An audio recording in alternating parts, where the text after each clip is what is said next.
Hello friends, എല്ലാവർക്കും സ്വാഗതം. നമ്മളിന്ന് നോക്കുന്നത് ഫസ്റ്റ് ഓർഡർ ലീനിയർ ഡിഫറൻഷ്യൽ ഇക്വേഷൻസിൻ്റെ പ്രോബ്ലംസ് ആണ്. സോ ഇതാണ് നമ്മുടെ first order linear equation. So differential ഇക്വേഷൻ്റെ ഇക്വേഷൻ എന്ന് പറയുന്നത്, അല്ലെങ്കിൽ നമുക്കത് കിട്ടാൻ വേണ്ടിയുള്ളത്.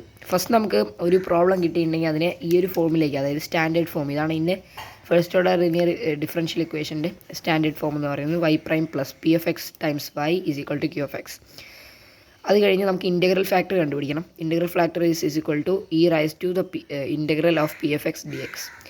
നമുക്ക് ഏതൊക്കെയാണ് കണ്ടുപിടിക്കേണ്ടത് വെച്ച് കഴിഞ്ഞാൽ നമുക്ക് അറിയണം പി എഫ് എക്സ് ഏതാണ്, ക്യൂ എഫ് എക്സ് ഏതാണ്, ഐ എഫ് എക്സ് ഏതാണെന്ന്. അത് കഴിഞ്ഞിട്ട് നമുക്ക് വൈൻ്റെ വാല്യൂ കണ്ടുപിടിക്കണമെങ്കിൽ നമുക്ക് ഈ ഒരു ഫോർമുല അപ്ലൈ ചെയ്യാം. Y is equal to 1 divide by I F X times the integral of I F X times Q F X times D X plus C. ഈ C നമുക്ക് ലാസ്റ്റ് ആഡ് ചെയ്താൽ മതി. Okay, ഈ C നമുക്ക് last add ചെയ്താൽ മതി, വെറുതെ ഞാനവിടെ ഇട്ടാണ്. സോ ഇതാണ് നമ്മുടേത്. സോ ഇത് സ്റ്റാൻഡേർഡ് ഫോമിൽ തന്നെയാണല്ലേ, സ്റ്റാൻഡേർഡ് ഫോമിൽ തന്നെയാണ്. ഇനി നമുക്ക് എന്ത് ചെയ്യാം, ഇതിൻ്റെ പി എഫ് എക്സ് എത്രയാണ് കണ്ടുപിടിക്കാം. പി എഫ് എക്സ് നമുക്കറിയാം ഫ്രണ്ടിലാണ് ഇട്ടിരിക്കുന്നത്. ഫ്രണ്ടിൻ്റെ വൈൻ്റെ മുമ്പ്, ഫ്രണ്ടിൽ വൈൻ്റെ മുമ്പ് എന്ന് പറയുന്നത് 2 ആണ്. വൈ അതിൻ്റെ അപ്പുറത്താണല്ലേ. അപ്പോൾ നമുക്ക് എന്താ ക്യൂ എഫ് എക്സ് കണ്ടുപിടിക്കാം. ക്യൂ എഫ് എക്സ് എന്താണ്, വെറും ക്യൂ എഫ് എക്സ് ആണ്. അതുകൊണ്ട് ഇത് ഫുള്ളും ക്യൂ എഫ് എക്സ് ആയിരിക്കും, 2e⁴. അതിന് ഇൻ്റഗ്രൽ ഫാക്ടർ കണ്ടുപിടിക്കാൻ വേണ്ടി നമുക്ക് ഈ ഒരു ഫോർമുല യൂസ് ചെയ്യാം. Integral factor is equal to e raised to the integral of 2 dx is equal to e raised to 2x അല്ലേ, 2x.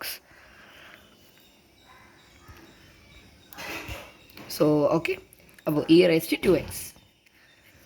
ഇനി നമുക്കതാ ഈ ഒരു ഫോർമുല യൂസ് ചെയ്യാം. y is equal to 1 divided by i of x, in this case is e raised to 2x times the integral of e raised to 2x times Q F X. Q F X എന്ന് പറഞ്ഞാൽ ഇതാണ് 2e⁴ D X plus C.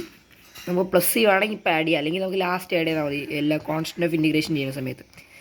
So ഇതെന്തായിരിക്കും, ഇതിൻ്റെ integral എന്ന് പറയുന്നത് ഇവിടെ 2ഉം കൂടെ ഇതും multiple ചെയ്താൽ ഈ rice to 2x times 2e⁴ എന്ന് പറയുന്ന സമയത്ത് ഇത് രണ്ടും നമുക്ക് ഫസ്റ്റ് ആഡ് ചെയ്യാം. ഈ എക്സ് ഫസ്റ്റ് ആഡ് ചെയ്യാം. 2x ടൈംസ് എക്സ് 3x ആണ്. അത് കഴിഞ്ഞ് ഇയും 2e⁴ വെക്കാം. അപ്പോൾ നമുക്ക് കിട്ടും 2e⁴x കിട്ടും. അപ്പോൾ നമുക്ക് കിട്ടും y is equal to 1 divide by e raise to 2x times the integral of 2e⁴x dx. Integrate ചെയ്യാം. നമുക്കതാ ഈ രണ്ട് ഫ്രണ്ട് എവിടേക്ക് ഇടാം, അങ്ങനെയൊന്നും വേണ്ട, ഞാൻ ഇപ്പോൾ പറയണ പോലെ ചെയ്താൽ മതി. y is equal to 1 divide by e raise to 2x times ഇതിനെ ഡെറിവേറ്റീവ് എടുക്കുന്ന സമയത്ത് 2/3 നമുക്ക് താഴെ ഇടാം. ആ 2/3, അതായത് ഇതിനെ ഡിഫറൻഷ്യേറ്റ് ചെയ്യുന്ന സമയത്ത് 2e⁴x എന്ന് പറയുന്നത് equal to the integral of 2e⁴x എന്ന് പറയുന്നത് ഈക്വൽ ടു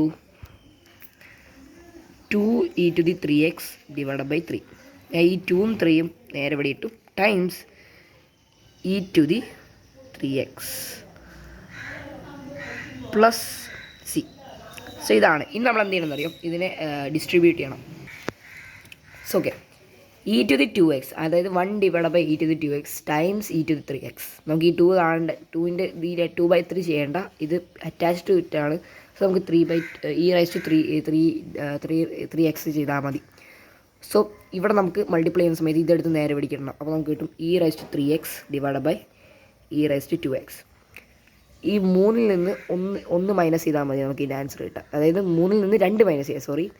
3ൽ നിന്ന് 2 മൈനസ് ചെയ്യാം. ഓക്കെ, ഇതിപ്പോൾ 3 2 അല്ലേ. ഇവിടുത്തെ എക്സ്പോണൻറ്റ് ബേസസ് സെയിം ആണെങ്കിൽ എക്സ്പോണൻറ്റ് താഴേക്ക് ഇടുക. അപ്പോൾ നമുക്ക് കിട്ടും മൈനസ് ചെയ്യാം. അപ്പോൾ 3 - 2 e⁴x തന്നെ ആകും. e⁴x which is 1.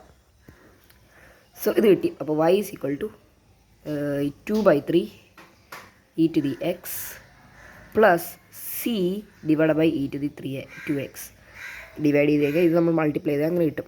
അത് നമുക്ക് എന്ത് ചെയ്യാം, ഈ ഒരു ഫ്രാക്ഷൻ മേലേക്ക് ഇടാം. അപ്പോൾ നമുക്കിത് ഇതിൻ്റെ എക്സ്പോണൻറ്റ് നെഗറ്റീവ് ആവും.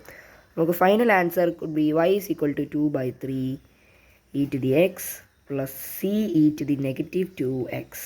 സോ ഇതാണ് ഇതിൻ്റെ സൊല്യൂഷൻ. സോ ബൈ ഗൈസ്, ഇത്രയേ ഉള്ളൂ.